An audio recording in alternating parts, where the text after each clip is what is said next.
Friends, new NCERT math गणिता मंजरी में एक बार आप लोगों का फिर से स्वागत है। आज हम लोग सॉल्व करेंगे क्वेश्चन नंबर 6 गणिता मंजरी का क्वेश्चन नंबर 6 है। तो 6 को समझने से पहले हम लोग कुछ उसका फार्मूला दिया गया है, क्योंकि इसके आगे के जितने भी क्वेश्चन है उसी फार्मूला बेस्ड है। तो फर्स्ट है distance formula, section formula and mid point formula. तो फर्स्ट ऑफ ऑल हम देखेंगे डिस्टेंस फार्मूला क्या होता है। सपोज ये है कि स्ट्रेट लाइन है, straight line A and B, इसके कोऑर्डिनेट्स दिए गए हैं यहाँ पर और एक कोऑर्डिनेट्स यहाँ पर। इसके कोऑर्डिनेट्स मान लीजिए x, x1 और x2 है, x1 y1 और इसके है x2 y2। तो डिस्टेंस फार्मूला कैसे सॉल्व करेंगे हम लोग, डायरेक्ट फार्मूला देखते हैं। मान लीजिए ए और बी के बीच का डिस्टेंस हमको फाइंड करना है, इसके बीच की दूरी। तो हो जाएगा A B under root x2 minus x1 का whole square plus y2 minus y1 का होल स्क्वायर। यही हमारा डिस्टेंस फार्मूला है। इसी आधार पर हम लोग टू कोऑर्डिनेट्स के बीच का डिस्टेंस फाइंड कर सकते हैं, x1 y1 x2 y2। यानी कि यहाँ a पॉइंट से और b पॉइंट्स के बीच यदि a के कोऑर्डिनेट्स और b के कोऑर्डिनेट्स दिए गए हैं, इसके बीच का यदि हमें डिस्टेंस फाइंड करना है तो हम इस फार्मूला के थ्रू a और b के बीच का डिस्टेंस फाइंड कर सकते हैं। सेकेंड है सेक्शन फार्मूला। सेक्शन फार्मूला क्या है, मान लीजिए ये एक straight line A and B, इन दोनों के बीच में एक पॉइंट है सी, इसके कोऑर्डिनेट्स है x1 y1 और इसके कोऑर्डिनेट्स हो जाएंगे x2 y2। और यहां से यहां तक का जो डिस्टेंस रेशियो में दिया रहेगा m और n रेशियो में रहेगा पॉइंट, और इसके कोऑर्डिनेट्स हो जाएंगे x y। सी पॉइंट का x y है और m n रेशियो में है, m रेशियो n।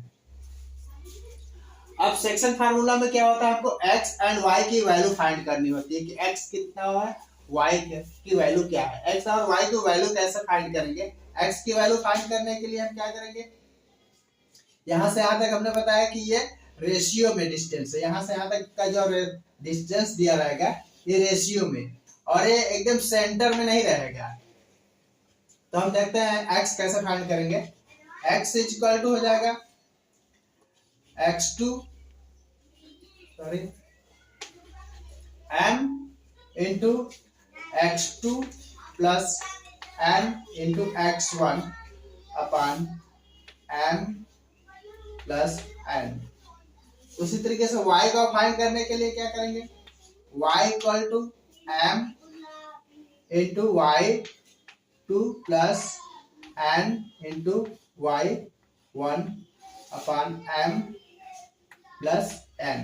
इस तरीके से हम यहाँ पर C पॉइंट पर x और y के कोऑर्डिनेट्स फाइंड कर सकते हैं। C पॉइंट के कोऑर्डिनेट्स x और y की वैल्यू फाइंड कर सकते हैं। थर्ड है mid point formula. Mid point formula क्या है हम लोग देखेंगे। तो इसमें भी एक सपोज एक स्ट्रेट लाइन है A एंड B और इसके एकदम सेंटर में, सेक्शन फार्मूला में एकदम सेंटर में नहीं था, लेकिन इसमें एकदम सेंटर में रहेगा पॉइंट C।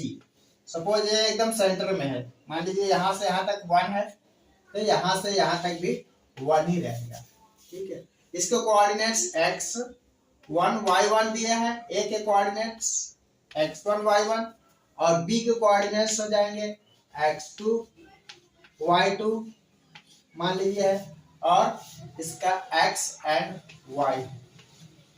ये पॉइंट C जो है एकदम सेंटर में है, सेक्शन फार्मूला में बीच में एकदम सेंटर में नहीं था। तो x इक्वल टू, इसमें हमको x की वैल्यू फाइंड करनी है एंड y की वैल्यू फाइंड करनी है। इसका फार्मूला क्या है, मान लीजिए x की वैल्यू फाइंड करनी है, x इक्वल टू हो जाएगा x1 प्लस x2 अपान 2। सेम उसी तरीके से यदि हमको y को वैल्यू फाइंड करनी है तो y इक्वल टू हो जाएगा y1 प्लस y2 अपान 2। यही है हमारा mid point formula. Question number 6, are the points m जिसके कोऑर्डिनेट्स दिए गए हैं -3 एंड -4, a 0 एंड 0 और पॉइंट g है 6 and 8 on the same straight line. Suggest a method to check this without plotting and joining the points. ये coordinates दिए गए हैं m के, a के एंड g के, इसको बिना प्लॉट किए जो कि ग्राफ पर बिना प्लॉट किए हमको बताना है कि यह क्या यह एक स्ट्रेट लाइन पर इस तरीके से है। सभी पॉइंट जो m है, a है और g है, ये सभी पॉइंट क्या है एक स्ट्रेट लाइन पर है। यही हमको बिना बार ग्राफ पर बनाए ही हमको चेक करके बताना है। तो हम देखिए कैसे करते हैं इसको। फर्स्ट ऑफ ऑल एक स्ट्रेट लाइन बनाएंगे। मान लेते हैं कि एक स्ट्रेट लाइन है ये, यहाँ पर पॉइंट m है और ये पॉइंट a है और यहाँ पर पॉइंट g है। इसके कोऑर्डिनेट्स -3 एंड -4 दिए गए हैं। a के कोऑर्डिनेट्स 0 है, 0 0 और g के कोऑर्डिनेट्स दिया गया है 6 एंड 8। तो हम कैसे फाइंड करेंगे कि यह एक स्ट्रेट लाइन है। तो इसके लिए हम क्या करेंगे, फर्स्ट ऑफ ऑल m और a के बीच का डिस्टेंस फाइंड करेंगे। m एंड a के बीच का, m a के बीच का डिस्टेंस, यहाँ से यहाँ तक कि कितना डिस्टेंस है इसको पहले फाइंड करेंगे। उसके बाद क्या करेंगे, a और m का डिस्टेंस फाइंड करेंगे, a एंड m। ये दोनों कोऑर्डिनेट्स की हेल्प से a और m के बीच का डिस्टेंस फाइंड करेंगे कि कितना है। फिर ये दोनों को प्लस कर देंगे, यहाँ का डिस्टेंस फाइंड करके और यहाँ का डिस्टेंस फाइंड करके उसको प्लस करेंगे। फिर क्या करेंगे, m और g के बीच का डिस्टेंस फाइंड करेंगे, यहाँ से यहाँ तक के बीच का डिस्टेंस फाइंड करके इसके इक्वल हो जाएगा। m और g का डिस्टेंस फाइंड करेंगे। यदि m है यहाँ से ये डिस्टेंस और ये डिस्टेंस ये है और यहाँ से यहाँ तक का डिस्टेंस ये है, ये दोनों डिस्टेंस को प्लस करके यदि mg यहाँ से यहाँ तक के डिस्टेंस के इक्वल है तो हम कह सकते हैं कि यह एक स्ट्रेट लाइन है। विदाउट प्लॉट किए ही हम यह बता सकते हैं। इसको करते हैं हम लोग, m एंड a के बीच के डिस्टेंस फाइंड करेंगे, यानी m और a के बीच की दूरी फाइंड करेंगे। तो डिस्टेंस फार्मूला हमने पढ़ा था, तो कैसे फाइंड करेंगे m और a के बीच की दूरी, डिस्टेंस फार्मूला से हम लोग फाइंड करेंगे। तो डिस्टेंस फार्मूला क्या है वही लगाएंगे हम लोग यहाँ पर। m एंड a के बीच की दूरी फाइंड करने के लिए एक डिस्टेंस फार्मूला हमने बताया था। ठीक, मान लीजिए ये x1 है और ये y1 है और ये x2 है और ये y2 है। इसके कोऑर्डिनेट्स a के x2 y2 और इसके कोऑर्डिनेट m के x1 और ये y1 है। हमने फार्मूला पढ़ा था x2 माइनस x1 का whole square plus y2 minus y1 का होल स्क्वायर। यही है हमारा डिस्टेंस फार्मूला। इस डिस्टेंस फार्मूला से हम m और a के बीच का डिस्टेंस फाइंड कर सकते हैं। तो देखिए कैसे करते हैं। ma इक्वल टू x2 ये है हमारा 4 माइनस का 4 और फिर ये वाला माइनस के साइन लगाएंगे और x1 कितना है, तो सॉरी x2 0 है यहाँ पर, सॉरी x2 तो इधर दिया हुआ है 0 और x1 दिया हुआ माइनस का 3, ये माइनस का 3 और ये माइनस का ये 3 दिया हुआ है स्क्वायर प्लस ये प्लस के साइन। y2 इसी तरीके से y2 यहाँ पर 0 दिया हुआ है इस ब्रैकेट में 0 और ये माइनस की साइन ये वाला लगाएंगे और y1 यहाँ पर दिया हुआ ये भी माइनस का 4 है, तो दूसरे ब्रैकेट में लिखेंगे माइनस का 4 के स्क्वायर। अब इसको कैसे सॉल्व करेंगे, देखिए ये तो जीरो है, माइनस और माइनस को जीरो में माइनस और माइनस का मल्टीप्लाई होकर के प्लस का 3 हो जाएगा, 3 के स्क्वायर। और इधर डायरेक्ट हम लोग फिर प्लस कर लेते हैं, जीरो में 3 प्लस कर देंगे तो हो जाएगा 3 का स्क्वायर। इधर क्या हो गया, इसमें जीरो और जीरो माइनस और माइनस का मल्टीप्लाई करेंगे तो ये जीरो प्लस माइनस माइनस का मल्टीप्लाई होकर के प्लस हो जाएगा, ये प्लस का 4 हो जाएगा। इसको स्क्वायर, इसको डायरेक्ट हम लोग कर सकते हैं 4 के स्क्वायर। ओके, अब 3 के स्क्वायर करेंगे तो ये हो जाएगा 9 और इसका हो जाएगा 4 4 जा 16।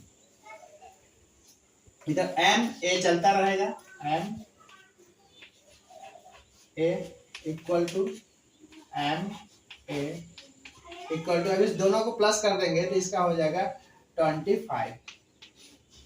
अब एम ए इक्वल टू, इसको स्क्वायर रूट से बाहर निकालेंगे तो 5।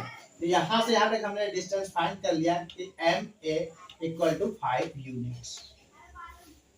हमने m और a के बीच का डिस्टेंस फाइंड कर लिया, m और a का डिस्टेंस फाइंड किया तो m आया। अब हम क्या करेंगे, AG का डिस्टेंस फाइंड करेंगे, a एंड g यहाँ से डिस्टेंस। तो मान लीजिए कि फिर से इसको हम मान लेते हैं यह है x1 और यह है हमारा y1, इसको मान लेते हैं यह है x2 और यह है y2। तो फिर वही डिस्टेंस फार्मूला हम फाइंड करेंगे AG के बीच का डिस्टेंस फाइंड करने के लिए। AG equal to, distance formula हमारा क्या है, x2 माइनस x1 का whole square plus y2 minus y1 का होल स्क्वायर। अब वैल्यू पुट करते हैं, x2 यहाँ पर क्या हुआ है, 6 दिया हुआ है, 6 x2 और फिर x1 की वैल्यू कितना है 0, इसमें से माइनस का साइन ये लगाएंगे, 0 माइनस करेंगे, इसका होल स्क्वायर प्लस है तो प्लस का साइन लगाएंगे। y2 कितना 8 दिया हुआ है, 8, y1 कितना दिया हुआ है, ये पहले माइनस के साइन लगा दिए, y1 यहाँ पर देख रहे हैं 0 दिया हुआ है तो 0 कर दिए, इसका होल स्क्वायर। अब क्या करेंगे, 6 में से 0 माइनस करेंगे तो 6 हो जाएगा, 6 का स्क्वायर। सेम उसी तरीके से 8 में से 0 माइनस करेंगे तो 8 का स्क्वायर हो जाएगा,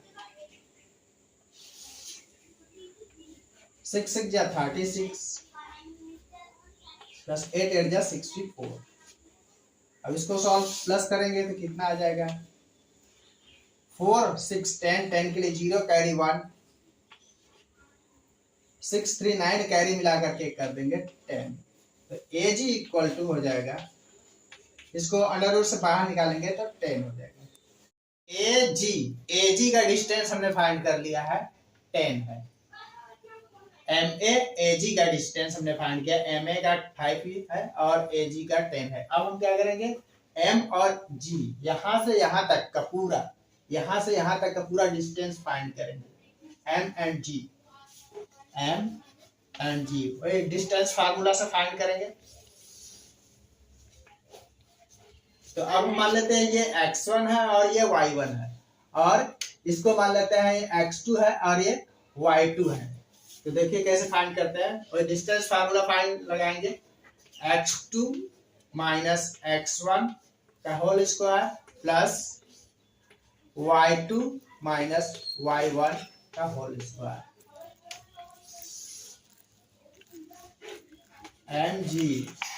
mg इक्वल टू x2 और x1 की वैल्यू पुट करते हैं। तो x2 दिया हुआ है यहाँ पर 6 लिख देंगे, ये माइनस की साइन, x1 दिया हुआ माइनस का 3, तो ये माइनस का 3 राइट कर देते हैं, का प्लस का होल स्क्वायर। उसी तरीके से यहाँ पर दिया हुआ है y2 की वैल्यू है 8 और y1 की वैल्यू है, ये माइनस का साइन ये वाला इसका और ये माइनस का साइन माइनस का 4 का होल स्क्वायर। अब इसको हम इसी लाइन में सॉल्व कर देते हैं। देखिए 6 है, माइनस माइनस का मल्टीप्लाई कर देंगे तो ये हो जाएगा प्लस, प्लस का 3 का होल स्क्वायर। सेम उसी तरीके से यहाँ पर है, ये माइनस माइनस का मल्टीप्लाई कर देंगे तो हो जाएगा प्लस, प्लस का 4, ये प्लस यहाँ पर हो जाएगा प्लस का 4 का स्क्वायर।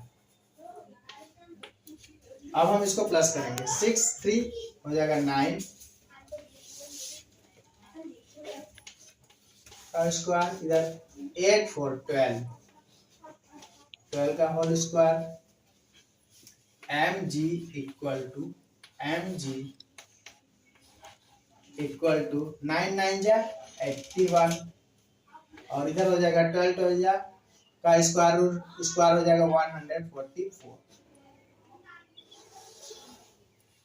mg इक्वल टू, ये दोनों को प्लस करेंगे 4 और 1 मिला करके 5 हो जाएगा और 4 8 हो जाएगा 12, फिर 2 कैरी 1 एंड 1 में कैरी प्लस कर देंगे 225। अब हम इसको स्क्वायर रूट इसका निकालेंगे तो इसका स्क्वायर रूट हो जाएगा 15। हमने फाइंड किया mg इक्वल टू 15, मीन्स यहाँ से लेकर के यहाँ तक का डिस्टेंस ये m है और ये g है, यानी कि यहाँ से यहाँ तक का डिस्टेंस हमने पाया 15। तो हम देख रहे हैं कि ma इक्वल टू 5 है, यहाँ से यहाँ तक 5 है तो यहाँ पर 5 लिख देते हैं। ag का डिस्टेंस हमने 10 पाया है, ये 10 है, इक्वल टू यहाँ से mg जो है m और एंड g का डिस्टेंस 15 है, ये दोनों को प्लस करेंगे तो 15 इक्वल टू 15, दोनों इक्वल आ रहा है। इसका मतलब हमने पहले बताया था कि यदि दोनों ma ag और mg इक्वल हो जा रहा है तो हम इसको कह सकते हैं कि इस तरीके से यह प्रूफ हो जाता है कि यह स्ट्रेट लाइन पर है।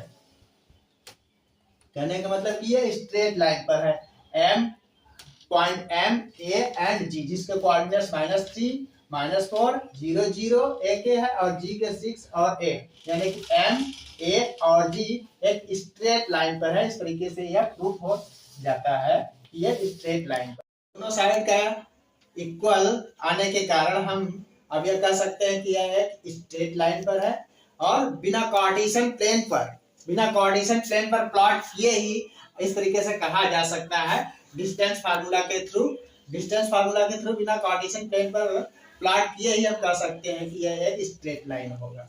क्यों? क्योंकि दोनों साइड का सेम यूनिट आ रहा है, ये दोनों सेम है तो बिना कार्टेशियन प्लेन के ही हम कह सकते हैं कि यह स्ट्रेट लाइन पर ही होगा।